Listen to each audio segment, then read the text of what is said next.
Why the rich use debt to build wealth. Have you ever wondered why wealthy people seem to borrow money, even when they have millions in the bank? It sounds completely backward. Most people are taught that debt is dangerous and should be avoided at all costs, but the rich often do the exact opposite. They intentionally use debt to become even wealthier. So who's right?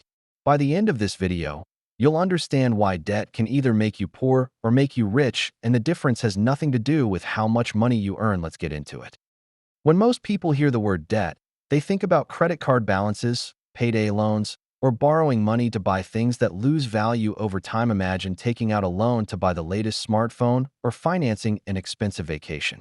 The memories may last, but the money is gone while the debt remains. This type of debt is called bad debt because it takes money out of your pocket every month without creating any additional income. Now here's where wealthy people think differently. Instead of borrowing to buy liabilities, they borrow to buy assets. What's an asset? An asset is something that puts money into your pocket.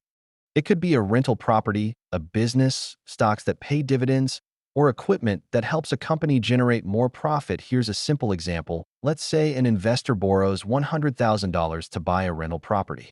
The monthly loan payment is $800, but the property generates $1,500 in rent every month. After paying the loan and other expenses, the investor still has positive cash flow. Plus, the property may increase in value over time. In this case, the debt is helping create wealth instead of destroying it. Here's something interesting. The rich don't focus on how much debt they have. They focus on whether the debt produces more money than it costs. That's a completely different mindset, but here's an important warning. This strategy only works when the investment has been carefully researched and the numbers make sense. Borrowing money for a bad investment is still a bad idea. Quick question for you before watching this video. Did you think all debt was bad? Comment good debt if you've learned something new so far, or bad debt if you're still skeptical. I'd love to hear your thoughts. And if you're enjoying this video, don't forget to hit the like button, subscribe to the channel, and turn on notifications so you never miss practical lessons that can improve your financial future. Now let's talk about another advantage wealthy people have. They understand leverage. Leverage simply means using borrowed money to control a larger investment than you could afford with your own cash. For example, instead of paying cash for one rental property, an investor may use that money as down payments on several properties. If each property generates positive income, they're building wealth much faster than if they had bought only one property outright. Business owners do something similar. A company might borrow money to buy new machines, hire more employees, or expand into new markets. If those investments increase profits beyond the cost of the loan, the business grows faster while creating more value.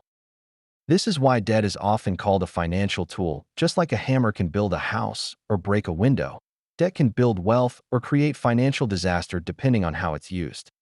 Here's the biggest lesson. The rich don't borrow because they need money. They borrow because they understand how to make money work harder than they do. Meanwhile, many people borrow to impress others with things they can't truly afford. One approach builds assets, the other builds financial stress. That single difference changes everything. Before you start using debt yourself, remember this: always understand the risks. Have an emergency fund. Know exactly how the investment will generate income, and never borrow money for an investment you don't fully understand. Smart investing is never about taking unnecessary risks. It's about making informed decisions. If this video helped you see debt from a completely different perspective, make sure you give it a thumbs up, subscribe to the channel, and share this video with someone who believes all debt is automatically bad. Also, let me know in the comments, if someone gave you $100,000 today, would you invest it, save it, or use it to start a business? I'd love to read your answers. Thanks for watching. And remember, wealth isn't just about earning more money, it's about understanding how money works. I'll see you in the next video.